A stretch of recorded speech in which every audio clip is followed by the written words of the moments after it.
Shalom saudaraku yang dikasihi Tuhan, dimanapun saudara berada, kami percaya kita semua ada di dalam berkat-berkat Tuhan, senantiasa ada di dalam sukacita dan damai sejahtera Tuhan. Terpujilah nama Tuhan.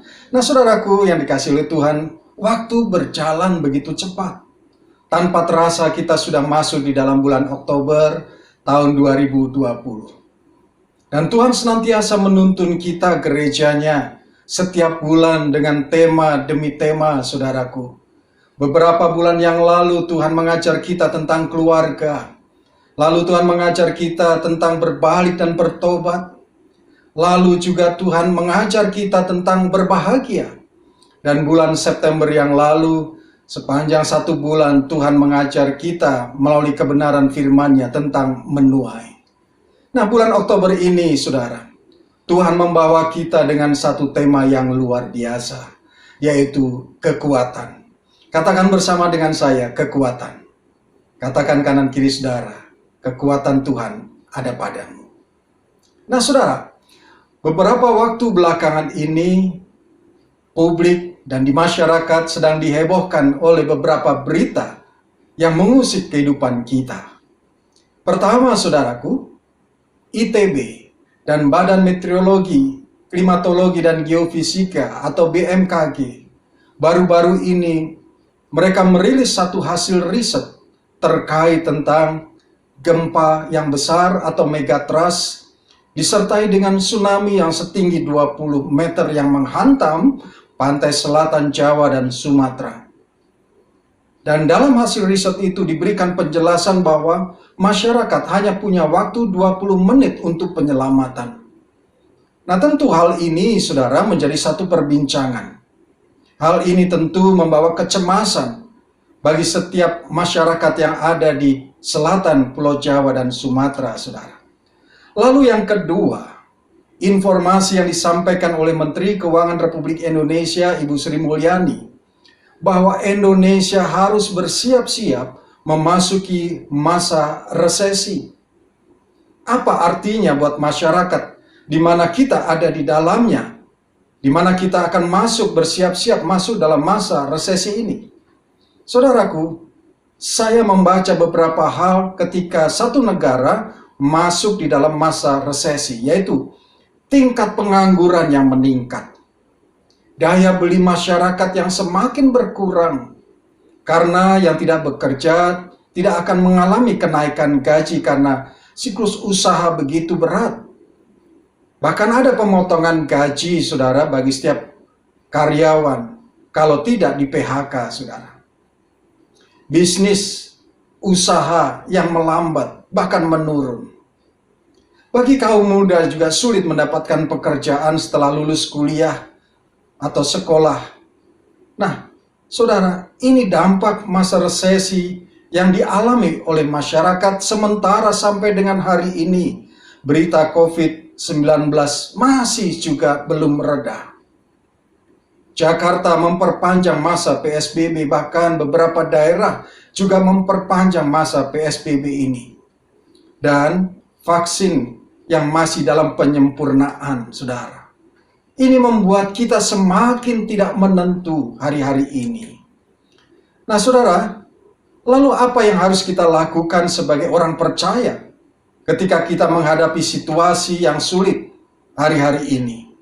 Itulah sebabnya pada pagi hari ini saya akan menyampaikan satu tema khotbah, kekuatan kita hanya dari Tuhan. Katakan bersama dengan saya, kekuatan kita hanya dari Tuhan.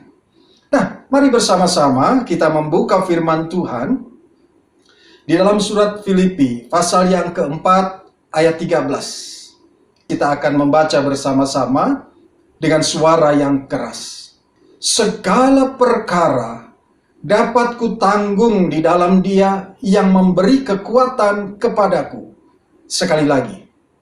Segala perkara dapat kutanggung di dalam Dia yang memberi kekuatan kepadaku. Ini adalah perkataan Rasul Paulus kepada jemaat di Filipi yang ia dirikan bersama-sama dengan rekan sepelayanannya, yaitu Silas, Timotius, dan Lukas. Rasul Paulus katakan bahwa segala perkara dapat kutanggung di dalam Dia yang memberikan kekuatan kepadaku. Artinya adalah bahwa Rasul Paulus telah melewati pergumulan, bukan saja terhadap satu perkara, tetapi dikatakan segala perkara. Dan pergumulan kehidupan Rasul Paulus ini bukan pergumulan yang ringan, saudara. Segala perkara pergumulan yang dilewati oleh Rasul Paulus begitu berat. Tetapi saudara, dikatakan bahwa Rasul Paulus menyadari, oleh karena kasih karunia Kristus yang berada di dalam dirinya, juga kepada orang yang percaya kepada Tuhan Yesus, maka dia akan melakukan segala sesuatu, sekalipun di dalam masa-masa yang sulit, yang Tuhan minta untuk lakukan. Saudaraku, saya percaya ada kekuatan daripada Tuhan Yesus. Nah saudara, ketika kita membaca firman Tuhan, pernahkah kita terbayang oleh kita kekuatan tokoh-tokoh iman yang ada di dalamnya? Di antaranya saudaraku, Ayub. Bagaimana Ayub yang mengalami penderitaan yang luar biasa, kehilangan segalanya, hartanya, kekayaannya, keluarganya, bahkan dirinya sendiri terkena penyakit yang sangat parah. Kita juga tahu sang martir bernama Stefanus, ketika dia mengabarkan Injil Tuhan, dia dilempari batu sampai mati. Bahkan saudara, ketika dia dirajam oleh batu, dia melihat menengadah ke langit. Dia melihat kemuliaan Tuhan. Dan dia berkata untuk melepaskan pengampunan, Tuhan jangan tangguhkan dosa kepada mereka. Stefanus dimampukan untuk berkata seperti itu, saudara. Lalu kalau kita melihat apa yang dialami oleh Rasul Paulus, ia keluar masuk penjara, disiksa melampaui batas, difitnah, mengalami kelaparan dan rasa dahaga yang luar biasa, kerap kali dalam bahaya, bahkan nyaris menghadapi maut. Karena apa? Karena memberitakan Injil. Untuk ukuran manusia, penderitaan Ayub, Stefanus, dan Paulus barangkali di atas rata-rata yang dapat ditanggung oleh manusia. Tetapi mereka dimampukan untuk menghadapi itu semua, saudara. Kenapa? Karena ada kekuatan dari Tuhan. Pertanyaannya, mengapa mereka begitu kuat? Bahkan tidak sekalipun mereka menyangkali Tuhan. Walaupun, saudara, penderitaannya begitu luar biasa, bahkan berisiko menemui ajal. Itulah sebabnya, saudara, Rasul Paulus berkata, kalau kita menggunakan bahasa hari-hari ini, saudara, dia berkata, dengan kuasa yang diberikan Kristus kepadaku, aku mempunyai kekuatan untuk menghadapi segala rupa keadaan. Rasul Paulus menyadari, saudara, bahwa ketika ia dimampukan untuk menghadapi segala perkara, itu karena ada kuasa yang diberikan Kristus kepadanya. Nah saudara, kekuatan para pahlawan iman memang terbatas. Tetapi kuasa Tuhan yang tidak terbatas mengalir dalam kehidupan mereka. Padahal ia ada dalam penjara. Rasul Paulus ada di dalam penjara. Mereka ada di dalam penderitaan seperti Ayub, saudara. Stefanus yang menghadapi kematian. Tetapi mereka dimampukan dengan kekuatan yang tidak terbatas, yaitu kuasa Tuhan. Ini berbicara tentang iman. Dan mereka adalah pahlawan iman. Saudaraku, Paulus, Stefanus, dan juga Ayub manusia biasa. Sama seperti kita yang memiliki banyak kelemahan dan kekurangan. Kekuatan kita terbatas, saudara. Tetapi kenapa mereka mampu menanggung segala perkara? Sehingga mereka memiliki kekuatan untuk melewati perkara-perkara itu. Saudara, mereka mengajar kepada kita hari-hari ini untuk kita juga dimampukan melewati masa-masa sulit dengan satu kekuatan dari Tuhan. Saudara, ketika saya mempelajari Kenapa para pahlawan iman ini dapat menanggung segala perkara? Maka ada beberapa hal, saudara. Yang pertama, dikatakan saudara, ya, mereka tetap sukacita sekalipun dalam tekanan. Ya. Jadi yang pertama, kenapa mereka dimampukan untuk melewati segala perkara? Yang pertama, tetap sukacita sekalipun dalam tekanan. Di dalam Filipi pasal yang pertama, ayat 16 sampai dengan 18, Rasul Paulus menuliskan begini, saudara. Mereka ini memberitakan Kristus karena kasih, sebab mereka tahu bahwa aku di sini untuk memberitakan Injil. Aku di sini maksudnya, saudara, adalah ia ada di dalam penjara. Rasul Paulus menuliskan suratnya kepada jemaat di Filipi ketika ada di dalam penjara. Dan dia katakan bahwa aku di sini untuk membela Injil. Tetapi yang lain karena kepentingan sendiri dan dengan maksud yang tidak ikhlas. Sangkanya dengan demikian mereka memperberat bebanku dalam penjara. Dan banyak musuh-musuh Rasul Paulus berpikir ketika ada di dalam penjara, maka Rasul Paulus akan memiliki satu beban yang berat. Ya. Ayat 18 kemudian berkata, tetapi tidak mengapa. Sebab bagaimanapun juga Kristus diberitakan, baik dengan maksud palsu maupun dengan jujur. Tentang hal itu aku bersukacita dan aku tetap bersukacita. Dan rupanya ini, saudaraku, kenapa Rasul Paulus dapat menanggung segala perkara, karena dia tahu di dalam situasi apapun, di dalam kesulitan apapun, dia tetap bersukacita dan menjaga sukacitanya itu, saudara. Sekalipun, saudaraku, dia ada di dalam penjara, kebebasannya terbatas, tekanan demi tekanan dia alami di dalam penjara, saudara. Tetapi itu tidak menghilangkan yang namanya sukacita di dalam hidupnya.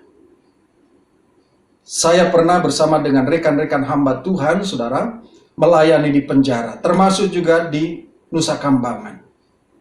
Kami tahu bagaimana situasi di dalam penjara. Kami mengerti bagaimana keadaan di dalam penjara. Mereka ada di dalam tekanan, mereka menderita, kebebasannya tuh tidak dialami dengan leluasa, saudara. Tetapi, saudaraku, Rasul Paulus mengajar kepada kita, dari mulutnya tidak ada keluar persungutan. Ini penting, supaya kita tetap menjaga sukacita di dalam kehidupan kita, apapun yang sedang kita alami. Rasul Paulus mengajar kita untuk kita tidak mengumbar kemarahan. Yang ada adalah ucapan syukur dan selalu berupaya untuk bersukacita. Sehingga saudara, ketika kita ada di dalam sukacita, menjaga sukacita kita, kita tidak akan merasa berat menjalani kehidupan ini, apapun tekanan-tekanan yang ada, kesulitan-kesulitan apapun yang sedang kita hadapi. Saudara, oleh karena bersukacita di dalam penjara, Rasul Paulus memuji Tuhan. Ya, bersama-sama dengan Silas selalu berdoa. Maka apa yang terjadi, saudara? Di dalam sukacita itu ada mujizat. Ketika Rasul Paulus ada di dalam penjara, maka firman Tuhan Alkitab berkata, sendi-sendi penjara goyah, saudara. Pertanyaannya, siapa yang dapat menggoyahkan sendi-sendi penjara? Manusia tidak akan mampu, karena manusia memiliki kekuatan yang terbatas. Kalau sendi-sendi penjara itu goyah karena ada kekuatan daripada Tuhan, ada pujian penyembahan, ada sukacita, itu menghadirkan kekuatan Tuhan. Dan firman Tuhan, Alkitab berkata, maka pintu penjara itu terbuka. Karena sendi-sendi penjara itu goyah, pintu penjara terbuka, belenggu daripada Rasul Paulus dan Silas terlepas, saudaraku. Sehingga kepala penjara di Filipi itu merasa ketakutan. Karena penjara itu terbuka, para tahanan dikhawatirkan melarikan diri. Dan karena ketakutan, kepala penjara di Filipi itu kemudian mencoba untuk membunuh diri. Saudaraku, tetapi karena sukacita, karena ada kekuatan daripada Tuhan, Rasul Paulus kemudian menyampaikan Injil kepada kepala penjara di Filipi itu. Dan Alkitab mencatat, kepala penjara bersama-sama dengan keluarganya, mereka kemudian percaya akan Tuhan Yesus. Kuasa Tuhan bekerja. Saudara, di dalam kesulitan, di dalam tekanan, kita percaya kita harus memelihara sukacita supaya ada kuasa kekuatan Tuhan turun di dalam kehidupan kita. Dan pasti ada mujizat terjadi. Menjadi satu kesaksian, Injil Tuhan diberitakan.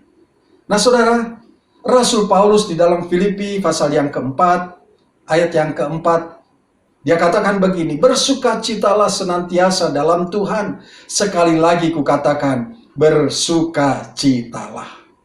Dia mengatakan hal ini karena dia sudah mengalaminya. Ada mujizat terjadi.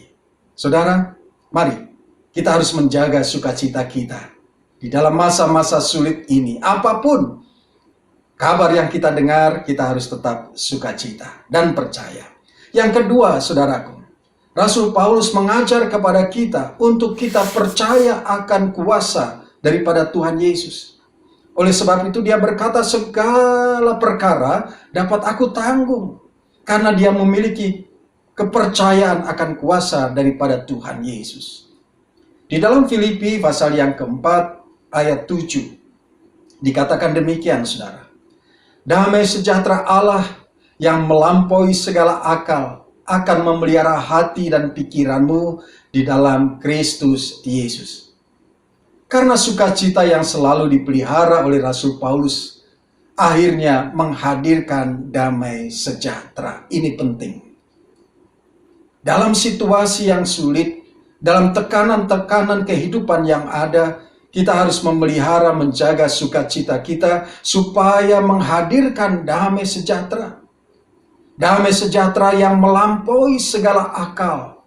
Artinya apa, saudara? Ketika kita memiliki damai sejahtera, ada kekuatan baru, sehingga ada mujizat yang tidak dapat dipikirkan oleh manusia. Apa yang tidak pernah kita lihat dengan mata, apa yang tidak pernah kita dengar dengan telinga, dan apa yang tidak pernah timbul dari hati kita, Tuhan akan memberikan sesuatu yang luar biasa. Karena apa? Ada damai sejahtera di dalam kehidupan kita. Sehingga saudara, ketika kita memiliki damai sejahtera itu, dan kita melewati proses-proses kehidupan kita yang sulit, situasi yang sulit, maka orang akan melihat, oh luar biasa. Mereka akan berkata, wow, mereka bisa keluar dari masalah, melewati semua itu dengan luar biasa. Karena mereka tahu ada Tuhan Yesus yang menyertai. Sebagai orang yang percaya, saudara, terus pelihara sukacita itu, supaya menghadirkan damai sejahtera di dalam kehidupan kita. Dan percaya bahwa kuasa Tuhan Yesus ada bersama-sama dengan kita. Apapun yang terjadi dalam kehidupan kita. Apapun yang terjadi di dalam hidupku, selalu ku berkata, Tuhan Yesus baik. Ya, Tuhan Yesus baik. Kepada saudara yang ada di rumah, dan kepada saya. Dan dia senantiasa menyertai kita. Yang ketiga, saudaraku, tetaplah berdoa. Yakobus pasal 15 ayat 13 berkata, kalau ada seorang di antara kamu yang menderita, baiklah ia berdoa. Kalau ada seorang yang bergembira, baiklah ia menyanyi. Ini luar biasa, saudara. Kalau ada seorang di antara kamu yang menderita, baiklah ia berdoa. Situasi yang sulit, tekanan-tekanan yang berat, pasti membuat kita sebagai manusia pasti menderita. Tetapi firman Tuhan berkata, kalau ada seorang, siapakah itu? Mungkin saudara, mungkin saya. Kita ada di dalam keadaan yang menderita, baiklah kita berdoa. Berdoa. Saudaraku, satu pertanyaan yang saya ingin ajukan kepada saudara. Apakah engkau merasa lelah hari-hari ini? Beberapa bulan menghadapi tekanan-tekanan kehidupan. Karena barangkali ada di antara saudara yang di PHK. Ada di antara saudara yang mengalami kesulitan keuangan karena situasi, keadaan, kondisi hari-hari ini. Kekhawatiran akan masa depan yang tidak menentu. Kecemasan menghadapi tantangan. Ketakutan. Nah, saudaraku yang dikasihi Tuhan, sepertinya ketika kita menghadapi situasi ini, kita kehabisan tenaga dan sering tarik nafas panjang. Itu artinya tanda dia ada di dalam kelelahan kehidupan. Kalau iya, saudara, saya mau berkata, kita hanyalah manusia biasa.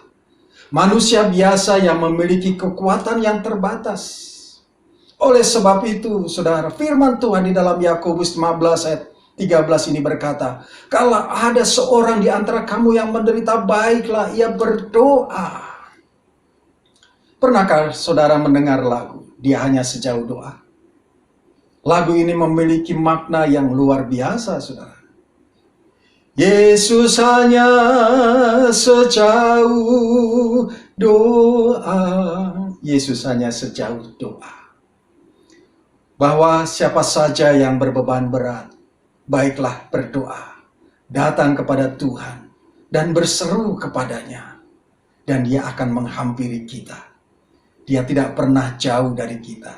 Dia hanya sejauh doa. Saudara, di dalam tekanan ini, di dalam tekanan kehidupan, jangan menjauh dari Tuhan.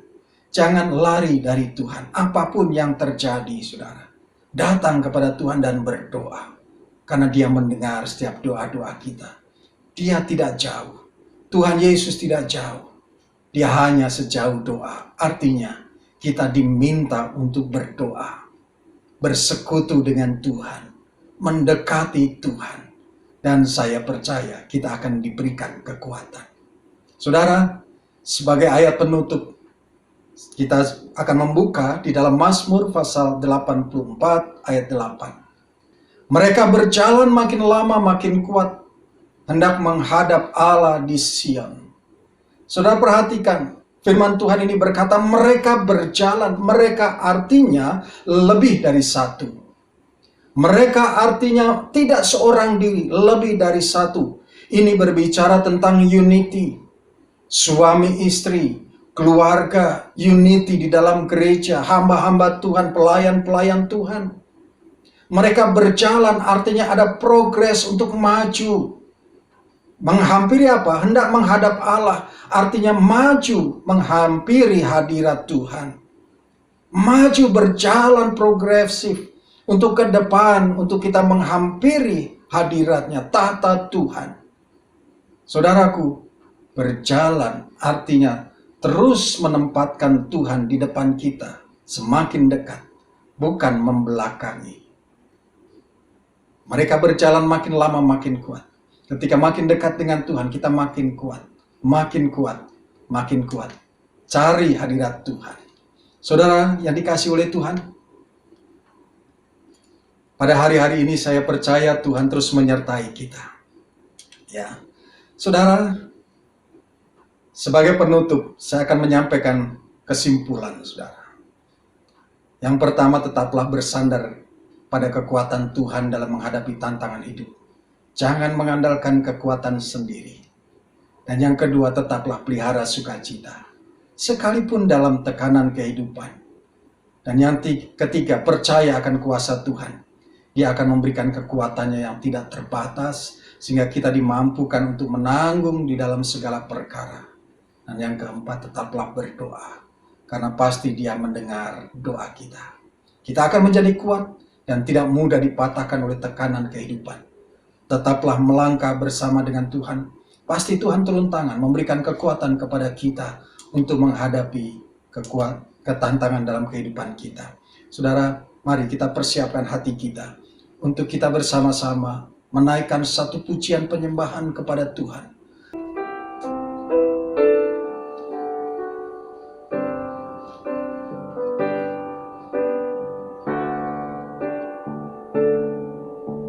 Saat ku masuk ke hadirat-Mu, bawa persembahan ke tempat kudus-Mu.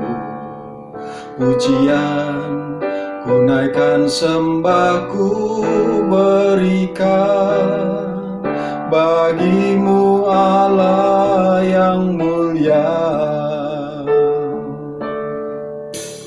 Kau layakkan ku menghampiri-Mu, melihat tata kemuliaan-Mu Tuhan.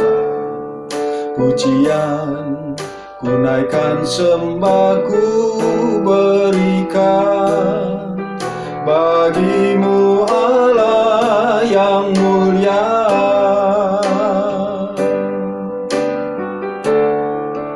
Oleh kuasa darah-Mu, Kau telah tebus dosaku. Kekudusan-Mu melingkupiku, kasih-Mu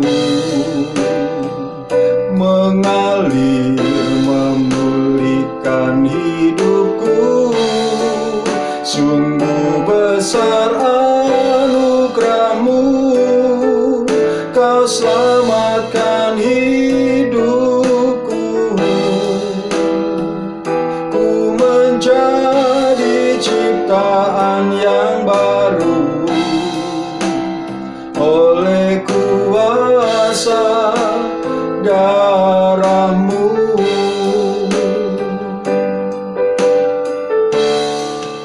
Oleh kuasa darah-Mu, Kau telah tebus dosaku. Kekudusan-Mu melingkupiku, kasih-Mu mengalir memulihkan hidupku. Sungguh besar anugerah-Mu, Kau selamatkan hidupku. Ku menjadi ciptaan yang baru oleh kuasa darah-Mu. Oleh kuasa darah-Mu, oleh kuasa darah-Mu. Segala pujian, hormat, kemuliaan hanya bagi-Mu Tuhan. Kami bersyukur kalau kami boleh ada sampai dengan pagi hari ini. Semua karena anugerah-Mu. Dan Kau bawa kami untuk kami boleh masuk dalam perjamuan kudus. Dan kami percaya setiap perjamuan kudus di mana kami ambil bagian akan menjadi berkat bagi setiap kami. Yang sakit pasti disembuhkan oleh Tuhan. Yang berbeban berat kami tahu Tuhan Kau berikan kelegaan. Yang berduka cita Kau gantikan dengan sukacita yang baru. Ada mujizat terjadi di dalam setiap kehidupan kami. Bapa di dalam kerajaan surga, kami mau serahkan seluruh kehidupan kami ke dalam tangan-Mu. Biar kiranya tangan-Mu sendiri yang membawa kami sesuai dengan rencana-Mu yang sempurna. Agar melalui kehidupan kami nama Tuhan dipermuliakan. Terima kasih Tuhan Yesus, terima kasih. Hamba-Mu berdoa untuk setiap keluarga-keluarga yang di rumah. Biar kiranya Tuhan Kau terus memberikan kekuatan kepada setiap keluarga-keluarga menghadapi hari-hari ini ya Tuhan. Kami percaya Tuhan, sekalipun ada sesuatu yang berat tantangan ke depan, tetapi kami percaya Tuhan Yesus pasti tolong. Dan Engkau membawa kami dari kemenangan kepada kemenangan. Karena Engkau memberikan kepada kami kekuatan yang baru, sehingga kami boleh dimampukan untuk terbang tinggi seperti burung Raja Wali. Tuhan terima kasih Engkau berkati setiap suami, agar kiranya boleh menjadi imam, nabi dan raja di dalam kehidupan keluarga rumah tangga. Apa yang dikerjakan oleh tangannya dijadikan berhasil. Berkati setiap pekerjaan, usaha-usaha yang dilakukan Tuhan. Terima kasih Engkau juga berkati untuk setiap istri. Kami percaya Roh Kudus penuh atas mereka. mereka untuk menjadi tiang doa penolong yang sepadan di dalam kehidupan keluarga rumah tangga mereka. Engkau berkati anak-anak kami Tuhan, dan kami percaya mereka anak-anak kami adalah anak-anak berkat yang Kau persiapkan dengan masa depan yang luar biasa yang diberkati oleh Tuhan. Engkau berkati seisi rumah daripada umat-Mu Tuhan. Keluarga-keluarga yang ada, kami percaya berkat kasih karunia Tuhan Engkau limpahkan. Pada saat ini kami berdoa ya Tuhan, Engkau berkati setiap tangan-tangan yang akan memberikan persembahan. Dan kami percaya apa yang mereka kerjakan, mereka lakukan dengan penuh sukacita Tuhan, dengan ketulusan hati. Maka kami tahu Engkau memberkati dengan limpah. Engkau bukakan segala tingkap langit Tuhan. Berkat-berkat Tuhan tercurah di dalam kehidupan umat-umat Tuhan. Terima kasih Tuhan Yesus, terima kasih. Terpujilah nama-Mu Tuhan Yesus. Kalau sebentar kami akan mengakhiri ibadah kami pada saat ini, biar kiranya kami mau membuka hati kami untuk kami boleh menerima berkat daripada-Mu. Kekasih Tuhan, mari kita angkat tangan kita yang kudus di hadapan Tuhan. Dan sebelum kita menerima berkat daripada Tuhan, mari dengarkan apa yang dikatakan oleh firman-Nya. Diberkatilah setiap orang yang hatinya melekat dan tertuju kepada Tuhan. Diberkatilah keluar masuk rumahnya. Diberkatilah lumbung-lumbungnya penuh berkelimpahan. Diberkatilah buah kandungannya. Dan apa saja yang dilakukannya menjadi berhasil, karena Tuhan Yesus menyertai. Kekasih-kekasih Tuhan, terimalah berkat yang berlimpah-limpah dari Allah Bapa di surga, kasih setia dari anaknya yang tunggal Tuhan kita Yesus Kristus, kekuatan dan penghiburan dari Allah Roh Kudus menyertai kita.